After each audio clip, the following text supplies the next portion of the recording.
Washington to Moscow, New York to Paris, Rome to Jerusalem. The prophecies of the Bible are being fulfilled. Stand by for J.R. Church and today's Prophecy in the News.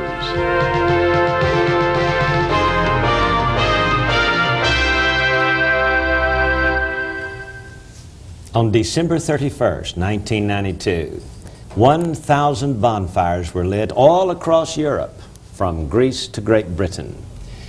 It celebrated the birth of a new Europe, a united Europe.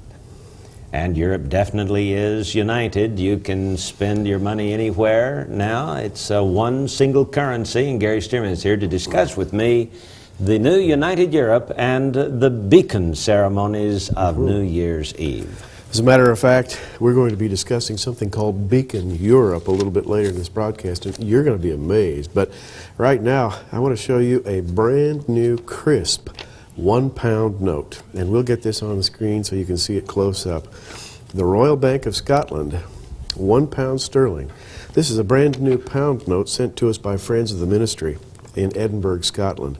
If you'll notice, it has the 12 stars of the European Economic Community. It also has a serial number preceded by the initials EC. Now, JR, all the currency in Europe as of January 1 of 1993 adopted the European Community's serial numbering, and in one way or another, the design that we see here of the 12 stars of the European Community. It's called Single Europe, and I think it's very significant. You know, instead of calling it the United States of Europe, which would be too much like the United States of America, they came up with their own name, Single Europe. Yeah. This is the magazine addition to the European, the weekly newspaper for Europe, and it's titled here, Beacon Europe, your guide to the dramatic celebrations of European unity and the single market, New Year's Eve, 1992. And we have some footage from Satellite Video Ministries in Edinburgh, Scotland, to show you the dramatic ceremonies for lighting 1,000 points of light all across Europe. And but before we get to that, Gary, yeah. I'd just like to mention, JR, before we do roll that tape, which is an amazing piece of tape, I think extremely historical, we want to mention the significance of the beacon in general. The idea that you'll see expressed in this tape is that on the night of December 31st, 1992, January 1st, 1993, the old world was burned up, cleansing and purifying the way for a new Europe. And this symbolic cleansing is done through the process of lighting what are called beacons or bonfires, which have a very ancient tradition in Europe, as a matter of fact.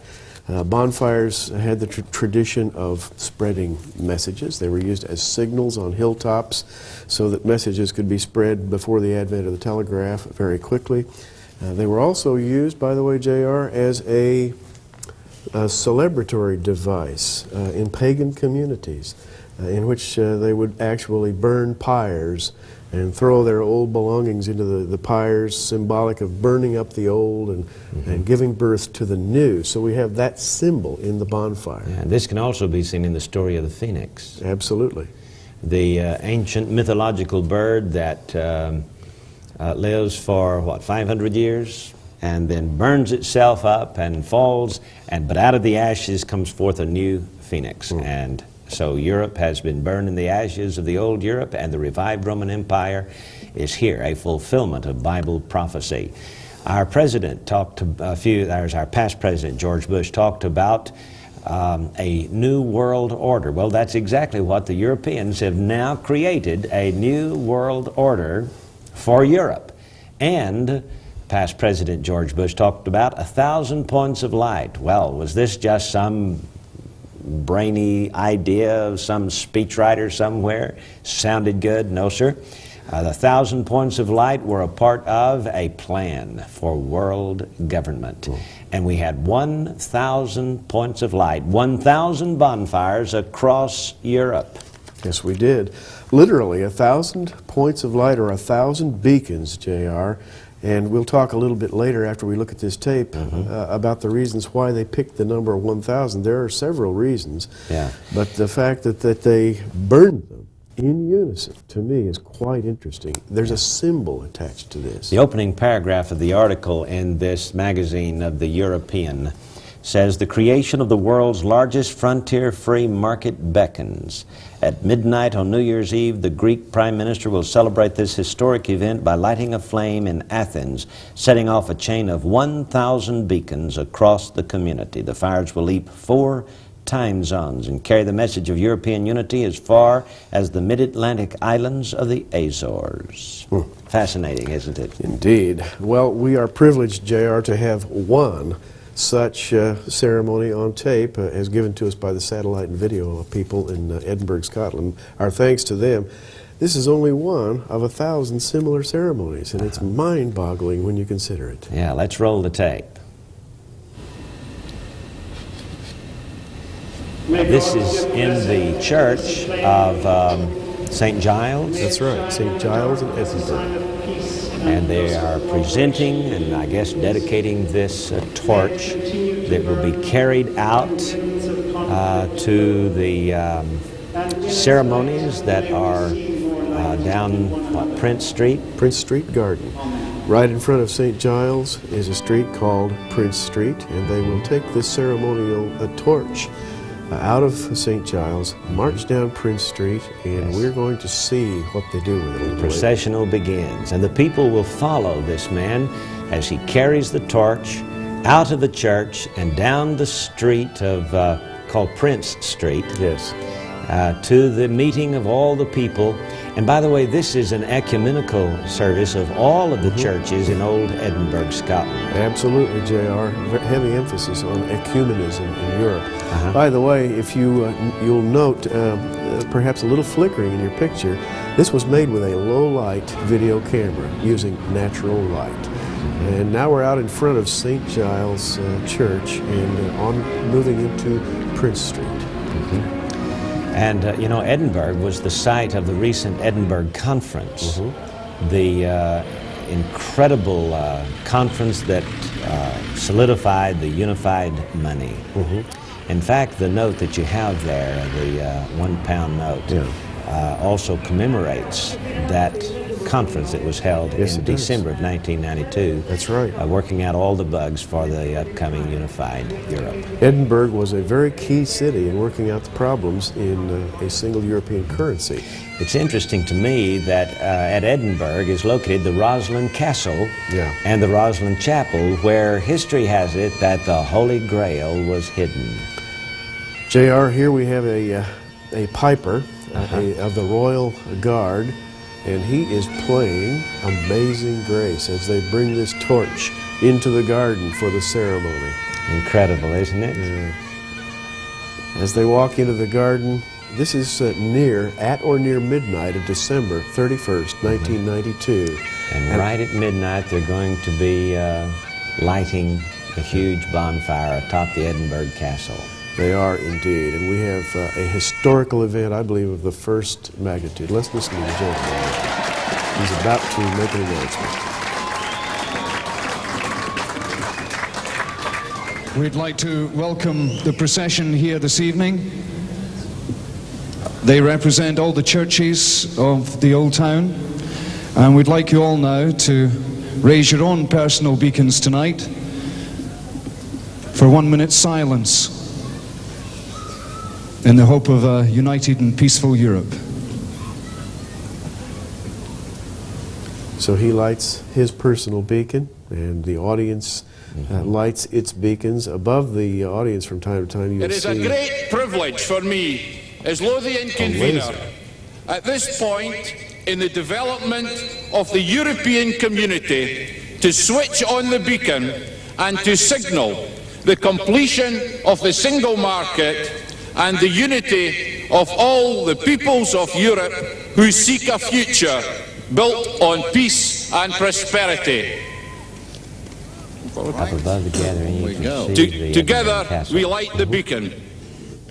And now they have actuated a laser beam that is going to beam up from the garden up to the hilltop of Edinburgh Castle. The torch is prepared, and it will actually be touched off by a laser beam. Again, these were shot in natural light at midnight, so they're very dark. But there you can see the laser beam playing against the crescent, the torch up at the top of the mount of And Edinburgh it is midnight Castle. now. It's midnight. In Edinburgh, Scotland, and the people breathlessly await the lighting of Beacon Europe. As we said, this is but one of 1,000 similar ceremonies across Europe. Okay? 1,000 points of light. There it goes. There it is now. It took a little while to light off, but there goes the torch. And the people are yelling and rejoicing because Europe has now been unified. JR, to me, I can see history in this. A great deal of history. Yeah. And now we are zooming back, and we're going to get a broad view. That's Edinburgh Castle up at the top of the hill. Those are laser beams that you see at the bottom of the picture. Awesome sight, isn't it? And down at the bottom is the bandstand, and it's playing Ode to Joy, Beethoven's Ninth Symphony, the closing movement, and you'll notice the caption on your picture, EC Anthem. This is the new anthem. The new anthem of Europe. And it's incredible to me that they chose Beethoven's Ode to Joy as their EC Anthem, because that is a humanist credo, if ever there was one. But there it is. You can hear it for yourself. As the torch blazes above on the hilltop, we're going to see a true phenomenon in just a moment, JR. And we can preface this by noting that all the way through the celebration, all the way from the Economic Summit on December 12th, all the way through December 31st, we saw various pagan symbols erected in Edinburgh. And I believe one of the most pagan of all is about to be displayed here on the screen in front of us. Yes. And this was a symbol of the conference held in Edinburgh back in December. Yes. Up and down Prince Street were neon pyramids. That's right. Pyramids with the light atop them. There were 12 of them. The same symbol that we have for the United States Great Seal. And now we are seeing the Edinburgh beacon shining, and those little stripes of light you're seeing are laser beams. But JR, what's fascinating to me is the shape formed by the laser beams. As we zoom back and get a broad view of this whole proceeding, here it comes back. What to our wondering eyes should appear but a shape that looks very familiar to us. Incredible, isn't it? And we'll see it in just a moment. The pyramid with the fire right at the apex. That's right. We have two laser beams crossed, and it may be a bit difficult for you to see, but right at the apex of that pyramid, you'll see that beacon Europe. Yes. And there we have a pyramid, and the crowd is singing Auld Lang Syne. And, quite a historic occasion. Incredible, isn't it? Yes, it is. A view of the band shell there and the closing ceremony. And once again, I hope you can make out the two laser beams with the torch at the top. And that forms a pyramid shape. It's truly significant, J.R. I would have to say, Gary, that it is the product of and the plan of the Illuminati, which goes back 200 years. Here, of course, is the sign, Into Europe, 1993 and beyond. Wow. What hopes the people of Europe have. And out of this will arise, I think, a world currency and a world government eventually, as these people continue with their plans for a single world, a new world order. And I think out of that will arise the Antichrist, for Bible prophecy says that such a thing will happen. First begins in Europe and then takes over the whole world. Well, J.R., the 1,000 points of light are truly, truly amazing. You know, points of light are very, very much an illuminist or occultic doctrine. We have here a quote written in the July-August 1986 Lucis Trust Beacon Journal. Isn't it interesting? Yeah. Lucis Trust used to be called the Lucifer Publishing Company. Yes. And the name Lucifer means light bearer, right. And the name of their publication is Beacon. Beacon. Journal. How amazing. Incredible. This quote says, "The light shared by and belonging to all, though dimmed by the imperfection of evolving forms, is the mutual recognition of many points and their joining in interrelationship, which has created the magnetic aura of the new group of world servers. Through all who identify with this group, seeking to cooperate with its purpose and blending their little points of light, the new group of world servers will fulfill its purpose and become the planetary light bearer of the Aquarian age, the radiant torch to light the way for a needy humanity." End quote. This is occultic stuff, but J.R., yeah. Though it saddens me to say it, I believe it's just what we've seen on the videotape that we ran. That's right. In this magazine by the European, the weekly newspaper for Europe, the page here talking about Greece says it calls Greece the cradle of Europe's civilization. It is said that the tradition of beacons started in Greece together with democracy and the best of the community's culture. The first light of these beacons was lit at the Acropolis in Athens, Greece. Can you imagine such a thing? Greek mythology, and out of Greek mythology came European culture, they are saying here. You can't, the cradle of European civilization. You can't get any more pagan than this. Yeah. A moment ago I raised a question, and I know I want to go back to what you're looking at in a moment, but the question can be raised, why 1,000 points of light? Why not 4,000 or 500? 950. Right. Well, Tex Mars, in his book Dark Majesty, has written some interesting things for us to digest here. By the way, Tex is an expert on the New Age movement and occultism in general, and he writes that the number 1,000 is the astrological sign of Aquarius, or the age of Aquarius, connected with the New World Order and what's called the New Millennium, which is a kind of a mockery of God's true millennial reign on earth in the person of Jesus Christ. Also, it refers, he says, to the serpent or Lucifer. The Hindu version is called Sesha, and he is a 1,000-headed serpent of eternity who cyclically brings man to a new age over and over again. Sort of a serpent who holds his tail in his mouth, you know, and he goes around in circles every 1,000 years.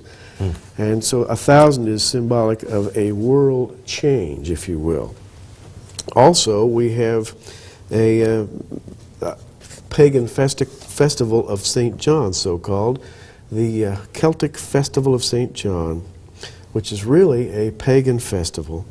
And this has been said about it. Towards the evening, one fire is gradually followed by 2, then 3, then 4. Finally, 1,000 gleam out from the hilltops till the whole country glows under the conflagration. Now, this is an ancient Celtic festival, the 1,000 points of light. And to the Celts, it symbolized a change of dimension, or a change into from an old world into a new world. So I think this gives us a little insight into what's going on. Thoroughly pagan, and a part of the New Age movement. Yes. And it's interesting to me that 2 Corinthians gives us, I think, the idea, the concept here of what's going on. In 2 Corinthians chapter 11, beginning in verse 13, Paul writes, "For such are false apostles, deceitful workers, transforming themselves into the apostles of Christ." Now, you know, the Antichrist is going to call himself Christ, so there's going to be hymns like Amazing Grace and other things that will accompany this new world order. He goes on to say in verse 14, "And no marvel, for Satan himself is transformed into an angel of light. Therefore it is no great thing if his ministers also be transformed as the ministers of righteousness." This is what the Apostle Paul says about Satan and his ministers, that they can actually appear to be ministers of Christ, and everything looks so good, and talk a good game, you know, but their purpose is darkness. He is not an angel of light. He is the prince of darkness, Lucifer. JR, you know, the videotape that we watched a minute ago started in a church. It began, say, 10:30, 11 o'clock in the evening. By a group of naive people. Yeah, I would say very naive. They sang Christian hymns. They read scriptural passages. They held what they called an ecumenical service at St. Giles Church in Edinburgh, Scotland, in which every denomination was invited to participate and then march down Prince's Street to the garden and there to light off the beacon. Well, this is a combining of the things of God with the things of this world, and it really reminds me of what you just read from 2 Corinthians. And you know, the ceremonies that took place in Europe are actually a reflection back to the Dark Ages of Europe. We have stories like, or cliches through history like the Dark Ages and the darkest Africa, and this has nothing to do with the dark skin of the people in Africa. What it has to do is the light of the gospel is extinguished or is not shining. That's right. I think this is what caused the Europe during the Dark Ages to be so uncivilized and so pagan. You know, there's a new dark age overtaking the world right now. Not dark in terms of dimness or light intensity, but dark in terms of spirit. The Spirit of God seems to be extinguishing rapidly. Even historians, recent historians, have called the last century the darkling plain. And this century they call the midnight hour. JR, we have in 1 Thessalonians 5:4, and there's so much here that I'd like to read, but I'll limit it to a verse or two. But ye, brethren, are not in darkness, that that day should overtake you as a thief. You're all the children of light, the children of day. We are not of night nor of darkness. Paul here is prophesying, if you will, that in the latter day there would come a time of darkness just prior to the day of the Lord. And he said, don't worry, you're not children of the night, you're children of the day. So when you see things beginning to get dark, you know, look up, to use your favorite phrase. Yes. So I think this is very encouraging. On one page here, it talks about Germany. Beethoven, Bismarck, now the Bundesbank. It says, with its illustrious cultural past, Germany has always influenced its neighbors. Today, it is the powerhouse of the European economy. The Bundesbank. You know, the German mark was devastated back after World War II. But today the Bundesbank has put Germany on the map. It is the most powerful economic power bloc in Europe today. By the way, JR, that mark is going to help support this pound note in Scotland. Because now they're all members of the same marketing community. There are no more trade barriers. There are no tax barriers.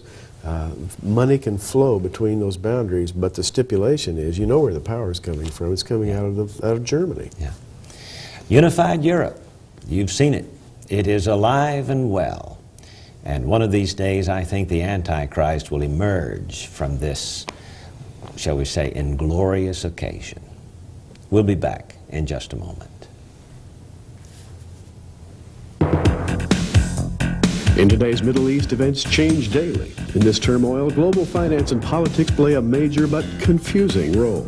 To help you understand today's news from a prophetic perspective, J.R. Church publishes a monthly newspaper. You'll enjoy his latest research in Bible prophecy. Order an introductory subscription today absolutely free just by calling 1-800-475-1111. When the operator answers, just say that you'd like to receive an introductory subscription to Prophecy in the News.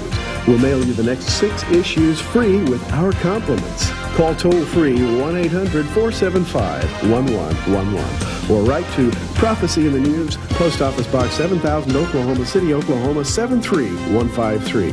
Prophecy in the News wants you to stay informed, so call or write today. Again, that address is Prophecy in the News, Post Office Box 7000, Oklahoma City, Oklahoma 73153.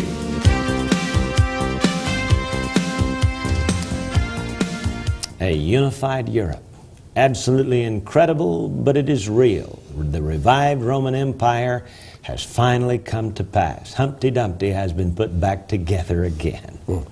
And in this magazine put out by the European weekly newspaper for Europe, John Major, the Prime Minister of Great Britain, or now that is called the United Kingdom, has this statement, I quote, "My hope is that the beacons will light the way to an era of confidence and friendship in Europe." Helmut Kohl, Chancellor of the Federal Republic of Germany, said, quote, "We shall have laid the foundation stone for a new and decisive stage in the process of unification."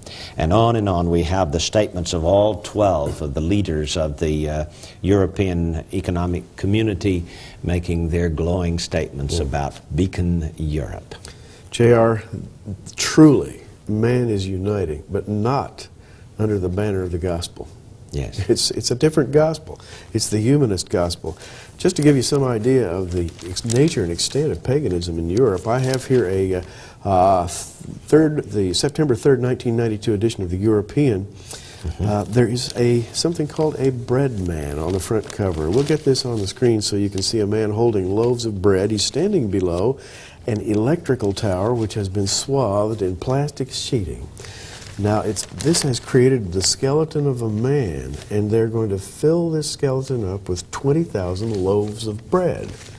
Why? A giant bread man. A giant bread man. What for?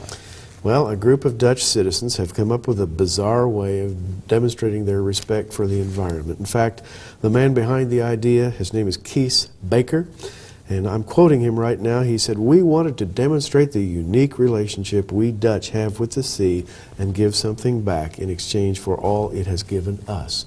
End quote. His plan, J.R., to tow the bread man out to sea on a barge and then to dump it over as a sacrifice to the waters of the ocean. To the god of the waters? To the waters. This is paganism, This Gary. is rank paganism, appeasing a nature spirit. Or thanking a nature spirit for bounty instead of thanking God. We have seen a 100% turnaround in the European thought patterns. From the days of the Reformation until the present day, it's been a terrible decline. Lucifer is on the rampage, isn't he? Oh, boy. We have paganism, we have Luciferian worship. The European unity is moving right down the line for the Antichrist to rise to power and bring the world down into the darkness of the tribulation period. How soon it will happen, we don't know exactly when, but the timetable given by the leaders of Europe is by the year 2000 they will have a world government and a world economy, a one world currency.